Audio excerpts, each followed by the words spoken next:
Chapter 2. Ghosts and Spiders. Take heed of the foul fiend. Shakespeare, King Lear. Throughout the year, Thursday was, as far as I was concerned, the most important day of the week, for that was the day that Theodore visited us. Sometimes it would be a long family day, a drive down south and a picnic on a remote beach or something similar, but normally Theo and I would set off alone on one of our excursions, as Theodore insisted on calling them. Bedecked with our collecting equipment and bags, nets, bottles and test tubes, and accompanied by the dogs, we would set out to explore the island in much the same spirit of adventure as filled the bosoms of Victorian explorers who ventured into darkest Africa. But not many of the Victorian explorers had the benefit of Theodore as a companion. As a handy encyclopedia to take along on a trip, he could not be bettered. To me, he was as omniscient as a god, but much nicer, since he was tangible. It was not only his incredible erudition that astonished everyone who met him, but his modesty. I remember how we would sit on the veranda, surrounded by the remnants of one of Mother's sumptuous teas, listening to the tired cicadas singing the evening in, plying Theodore with questions. Meticulously dressed in his tweed suit, his blonde hair and beard immaculate, his eyes would sparkle with interest as each new subject was introduced. "Theodore," Larry would ask, "there's a painting up in the monastery at Paleocastritsa that the monks say was done by Pagnotti Doxeras. Do you think it is?" "Well," Theodore would say cautiously, "I'm afraid it's a subject about which I know very little. But I believe I'm right in saying that it's more likely to be the work of Tzadzanis. He did that most interesting little picture in the Patera Monastery, the one on the upper road leading north of Corfu. Now he, of course..." During the next half hour, he would give an all-embracing and succinct lecture on the history of painting in the Ionian Islands since about 1242, and then end by saying, "But if you want an expert opinion, there's Dr. Paramithiotis who'd give you much more information than I can." It was small wonder that we treated him like an oracle. The phrase, "Theo says," set the seal of authenticity on whatever item of information the person was going to vouchsafe. It was the touchstone for getting Mother's agreement to anything, from the advisability of living entirely on fruit to the innocuousness of keeping scorpions in one's bedroom. Theodore was everything to everyone. With Mother he could discuss plants, particularly herbs and recipes, while keeping her supplied with reading matter from his capacious library of detective novels. With Margot he could talk of diets, exercises and the various unguents supposed to have miraculous effects on spots, pimples and acne. He could keep pace effortlessly with any idea that entered the mercurial mind of my brother Larry, from Freud to peasant belief in vampires, while Leslie he could enlighten on the history of firearms in Greece or the winter habits of the hare. As far as I was concerned, with a hungry, questing and ignorant mind, Theodore represented a fountain of knowledge on every subject, from which I drank greedily. On Thursday, Theodore would generally arrive at about 10, sitting sedately in the back of a horse-drawn cab, silver Homburg on his head, his collecting box on his knees, his walking stick with its little gauze net on the end by his side. I, who'd been up since 6 and peering down through the olive groves to see if he were coming, would by now have decided in despair that he'd forgotten what day it was, or that he'd fallen down and broken his leg, or that some other catastrophe had overtaken him. My relief at seeing him, grave, sedate and intact, in the back of the cab would be considerable. The sun, up until then suffering from an eclipse, would start to shine again. Having shaken me by the hand courteously, Theodore would pay the cabman and remind him to return at the appropriate hour in the evening. Then, hoisting his collecting bag onto his shoulders, he would contemplate the ground, rising and falling on his well-polished boots. "I think, he would say, "we might investigate those little ponds near Kontukali. That is to say, unless there is somewhere else, that you would prefer to go." I would say happily that the little ponds near Kontukali would suit me fine. "Oh, good," Theodore would say. "One of the reasons I particularly want to go that way is because the path takes us past a very good ditch.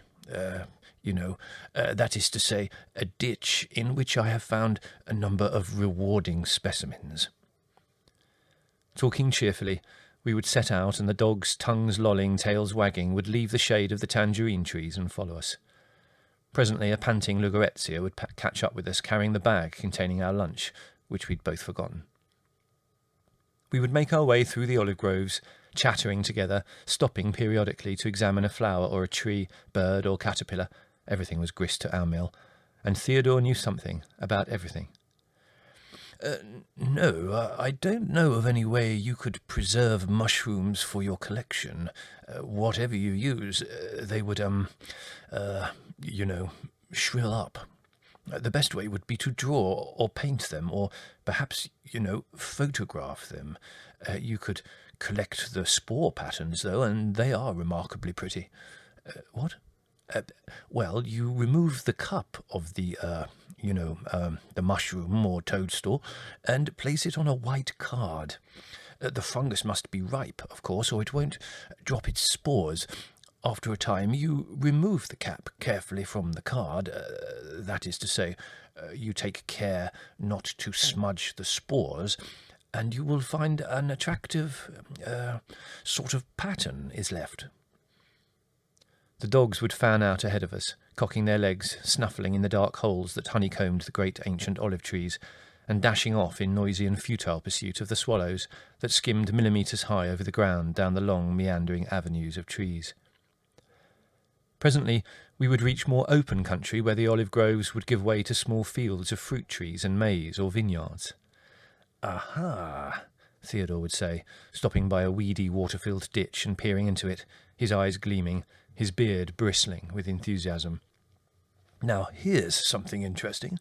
There, do you see? Just by the end of my stick." I would strain my eyes but see nothing. Theodore, attaching his net to the end of his walking stick, would make a neat dipping motion, like a man taking a fly out of his soup, and would then haul in the net. "There, you see? It's the egg sac of the Hydrophilus piscius, that is to say, the great silver water beetle.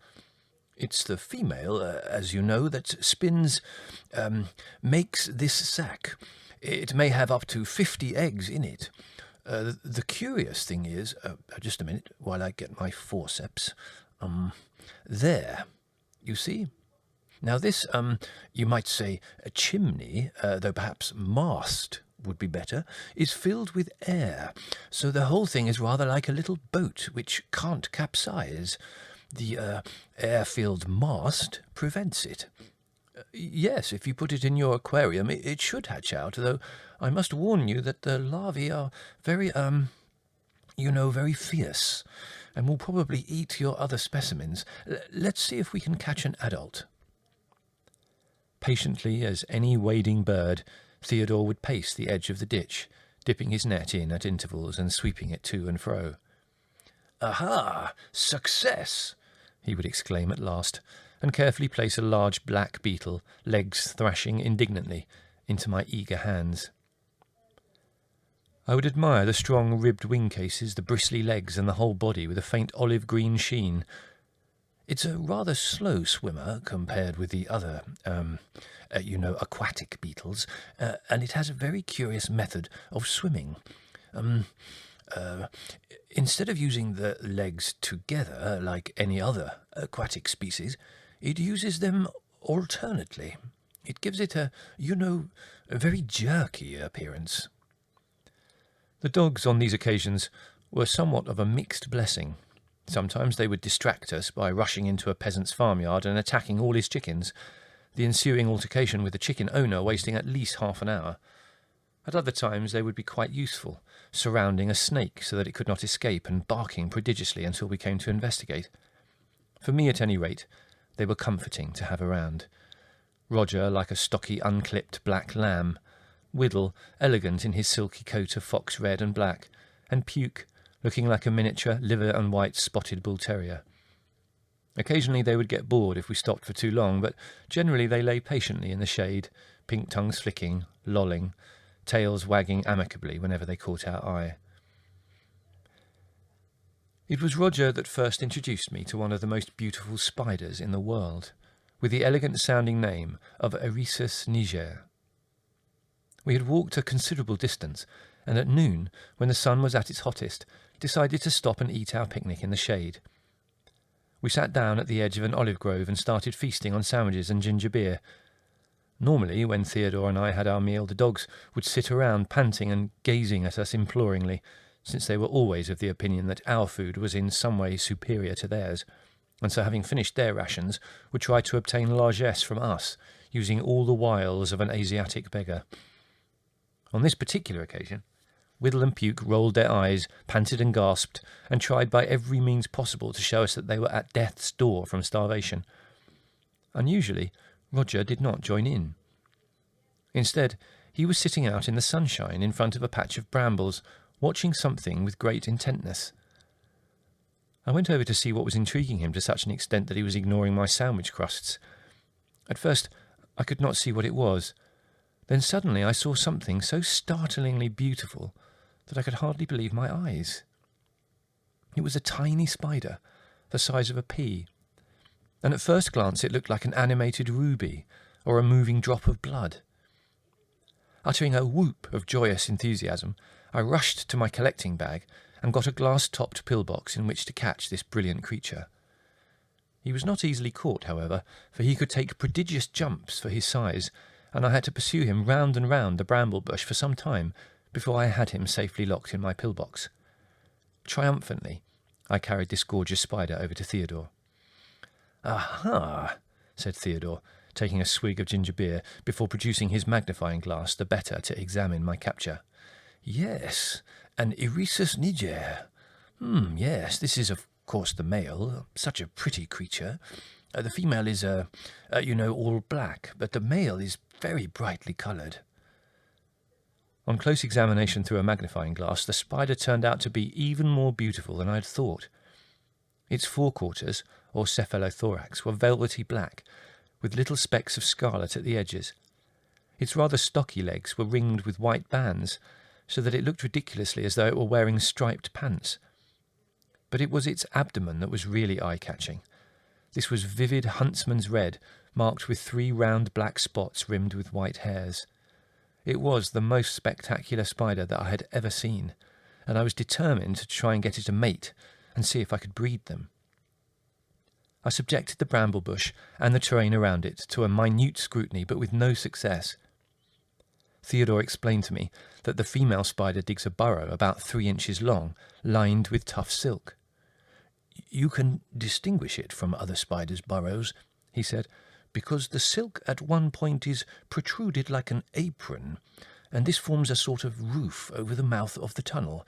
Moreover, the outside is covered with bits and pieces of the female spider's past meals, in the shape of grasshopper legs and wing cases, and the remains of beetles." Armed with this knowledge, I went the following day and combed the entire area around the bramble bush once again. After spending the whole afternoon on it, I still did not meet with success. Irritably, I started on my way home to tea. I took a short cut that led me over some small hills covered with a giant Mediterranean heath, which seemed particularly to flourish in this sandy and rather desiccated terrain. It was the sort of wild, dry country favoured by antlions, fritillaries, and other sun-loving butterflies, lizards, and snakes. As I walked along, I suddenly came upon the ancient skull of a sheep. In one of its empty eye sockets, a praying mantis had laid its curious egg cases, which to me always looked like an oval pudding of some sort, made out of ribbed sponge cake. I was squatting down examining this and wondering whether to take it to the villa to add it to my collection, when I suddenly saw a burrow of a female spider, just as Theodore had described it. I pulled out my knife, and with great care excavated a large wedge of soil, which when levered out, contained not only the spider, but her burrow as well. Delighted with my success, I placed it carefully in my collecting bag and hurried back to the villa. I had already got the male installed in a small aquarium, but I felt that the female was worthy of better things. I unceremoniously evicted 2 frogs and a baby tortoise from my largest aquarium and made it ready for her.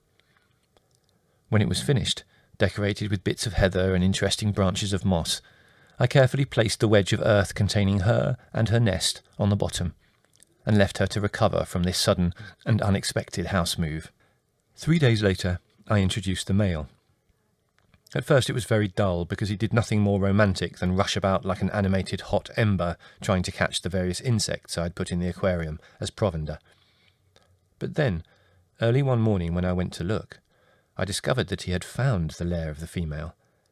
He was walking to and fro around it, in a curious jerky fashion, his striped legs stiff, his body trembling with what one could only conclude was passion. He strutted about in great excitement for a minute or so, then approached the burrow and disappeared under the roof. Here, to my annoyance, I could no longer observe him, but I presumed that he must be mating with a female. He was in the burrow for about an hour, and then he emerged jauntily and continued his carefree pursuit of the bluebottles and grasshoppers that I had provided for him.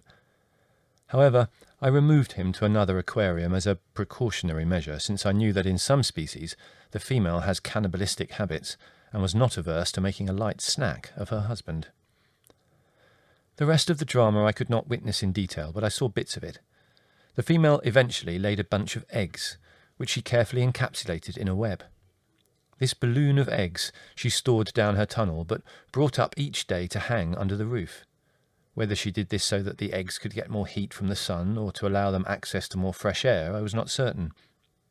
The egg case was disguised by having small morsels of beetle and grasshopper remains attached to the outside. As the days passed, she proceeded to add to the roof over the tunnel, and finally constructed a silken roof above ground.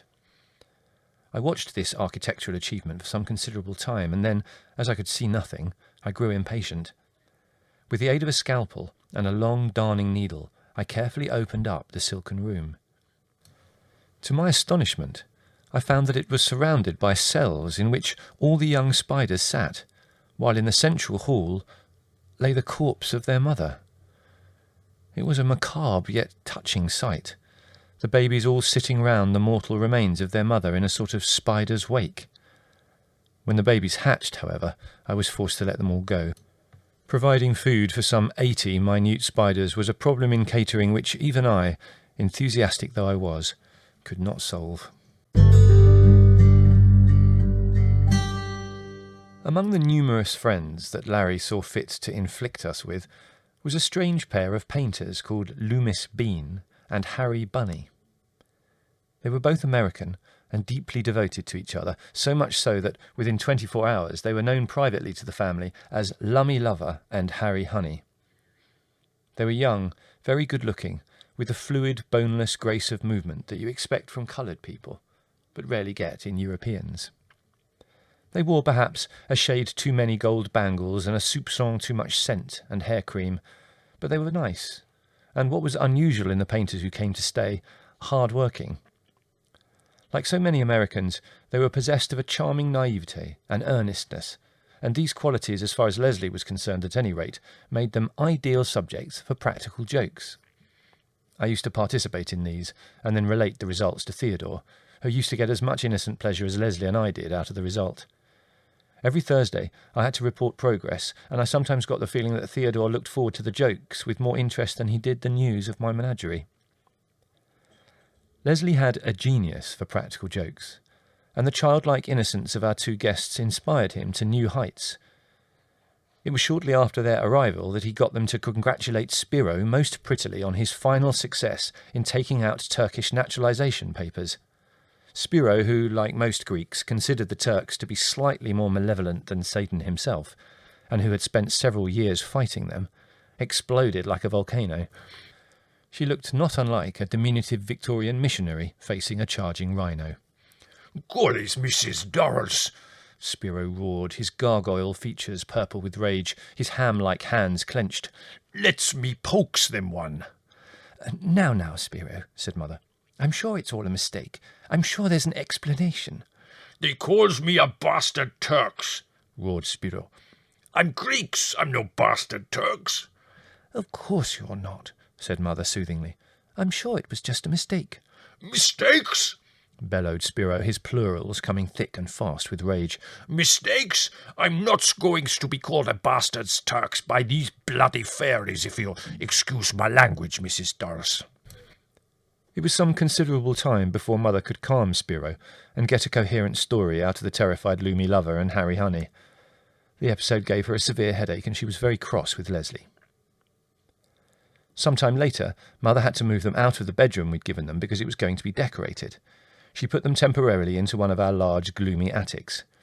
This gave Leslie the opportunity of telling them the story of the headless bell ringer of Conticali, who died in the attic. He was the fiend who, in 1604 or thereabouts, was the official executioner and torturer to Corfu. First, he would torture his victims, and then he would ring his bell before they were finally beheaded. Getting slightly fed up with him, the villagers of Conticali broke into the villa one night and beheaded him. Now, as a prelude to seeing his ghost, headless and with a gory stump, you would hear him frantically ringing his bell. Having convinced our earnest couple of the authenticity of this fable by getting it vouched for by Theodore, Leslie borrowed 52 alarm clocks from a friendly clockmaker in town, prized up 2 floorboards in the attic, and placed the clocks, all set to go off at 3 in the morning, carefully between the joists. The effect of 52 alarm clocks all going off simultaneously was most gratifying. Not only did Loomy and Harry vacate the attic with all speed, uttering cries of terror, but in their haste they tripped each other up, and, clasped in each other's arms, fell heavily down the attic stairs. The resulting turmoil woke the whole house, and it was some time before we could convince them that it was a joke, and soothe them with brandy. Mother, together with our guests, once again had a severe headache next day, and would hardly talk to Leslie at all. The affair of the invisible flamingos came about one day quite casually as we were sitting having tea on the veranda. Theodore had asked our pair of Americans how their work was progressing. "Darling Theo," said Harry Honey, "we're getting on divinely, simply divinely, aren't we, lover?" "We sure are," said Loomy Lover. "The light here is fantastic, simply fantastic. It's as though the sun were closer to the earth somehow, you know." "It sure does seem that way," Harry Honey agreed. "It seems just like, as Loomy says, the sun is right down low, beaming straight at little old us." "I said that to you this morning, Harry Honey, didn't I?" said Loomy Lover.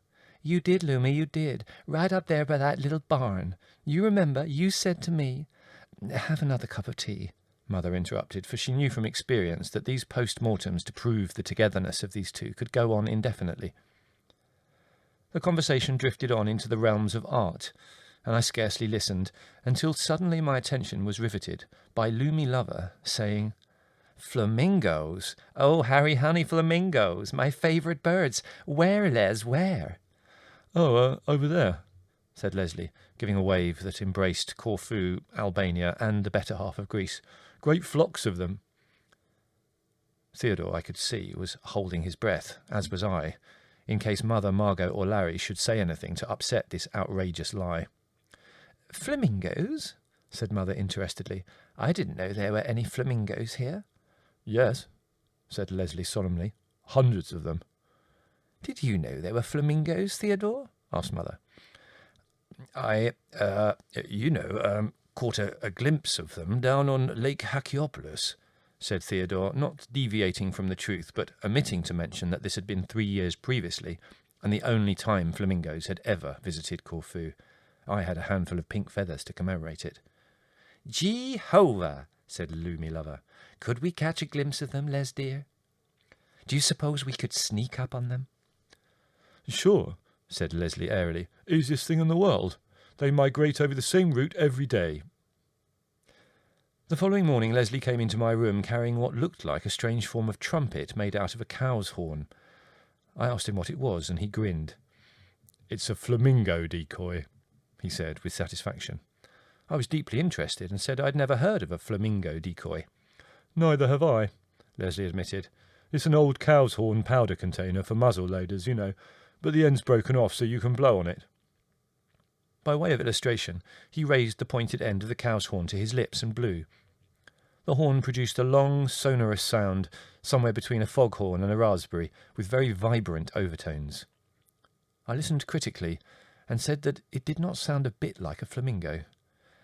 "Yes, but I bet Lumi Lover and Harry Honey don't know that," said Leslie. "Now all I need is to borrow your flamingo feathers." I was somewhat reluctant to part with such rare specimens from my collection until Leslie explained why he wanted them, and promised that they would come to no harm. At 10 o'clock, Lumi and Harry appeared, having been dressed by Leslie for flamingo hunting. Each wore a large straw hat and gumboots, for, as Leslie explained, we might have to follow the flamingos into the swamps. Lumi and Harry were flushed and excited at the prospect of this adventure, and their enthusiasm when Leslie demonstrated the flamingo decoy knew no bounds.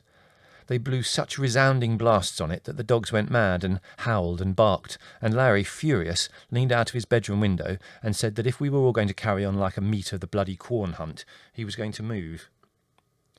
"And you're old enough to know better," was his parting shot as he slammed the window, addressed to Mother, who had just joined us to see what the noise was all about. We eventually got our bold hunters into the field and walked them about 2 miles, by which time their enthusiasm for flamingo hunting was on the wane. Then we scrambled them up to the top of an almost inaccessible hillock, stationed them inside a bramble bush, and told them to keep calling to attract the flamingos. For half an hour they blew on the horn in turns with great dedication, but their wind started to give out. Towards the end of the noise they were making was beginning to sound more like the despairing cry of a mortally wounded bull-elephant than anything in the bird line. Then it was my turn. Panting and excited, I rushed up the hillock and told our hunters that their efforts had... The flamingos had indeed responded, but unfortunately they'd settled in a valley below a hill 1/2 a mile to the east. If they hurried there, they would find Leslie waiting. I was lost in admiration at their American tenacity. Thumping along in their ill-fitting gumboots, they galloped off to the farther hill, pausing periodically, as per my instructions, to blow gaspingly on the flamingo decoy. When in an ocean of sweat they reached the top of the hill, they found Leslie. He said that if they remained there and continued to blow on the decoy, he would make his way around the valley and drive the flamingos up to them. He gave them his gun and game bag so that, as he explained, he could stalk more easily. Then he faded away. It was at this point that our favourite policeman, Filomena Contacosa, entered the act. Filomena was without doubt the fattest and most somnambulistic of all the Corfu policemen. He'd been in the force for 30-odd years and owed his lack of promotion to the fact that he had never made an arrest. He had explained to us at great length that he was, in fact, physically incapable of doing so. The mere thought of being harsh to a criminal would fill his pansy-dark eyes with tears, and on feast days, the slightest sign of altercation among the wine-happy villagers, and you could see him waddling resolutely in the opposite direction. He preferred to lead a gentle life, and every fortnight or so he would pay us a visit to admire Leslie's gun collection, for which he had no permits, and bring gifts of smuggled tobacco to Larry, flowers to Mother and Margot, and sugared almonds to me. He had, in his youth, been a deckhand on a cargo boat, and had acquired a tenuous command of the English language, and this, combined with the fact that all Corfiotes adore practical jokes, made him perfect for our purposes. He rose to the occasion magnificently.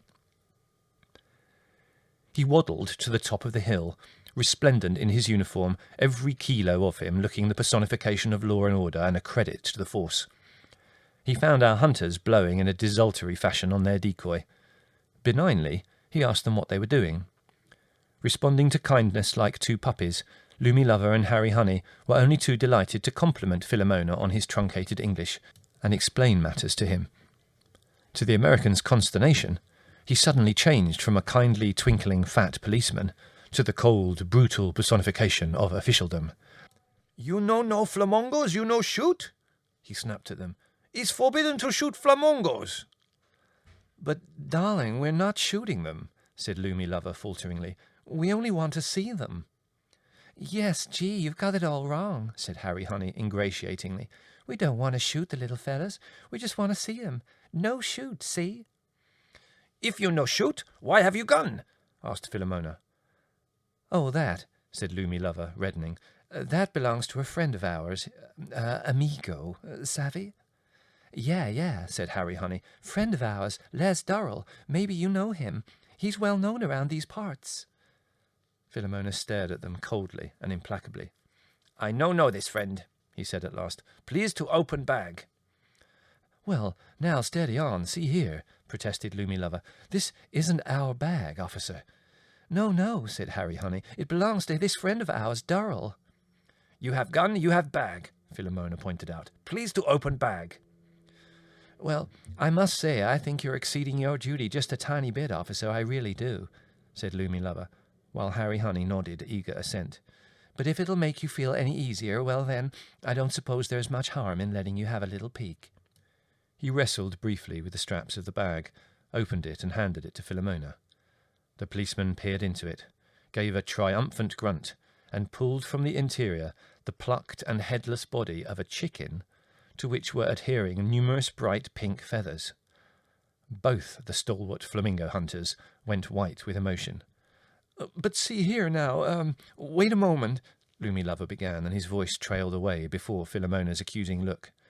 It's forbidden, shoot flamingo, I tell you, said Philomona. I arrest you both.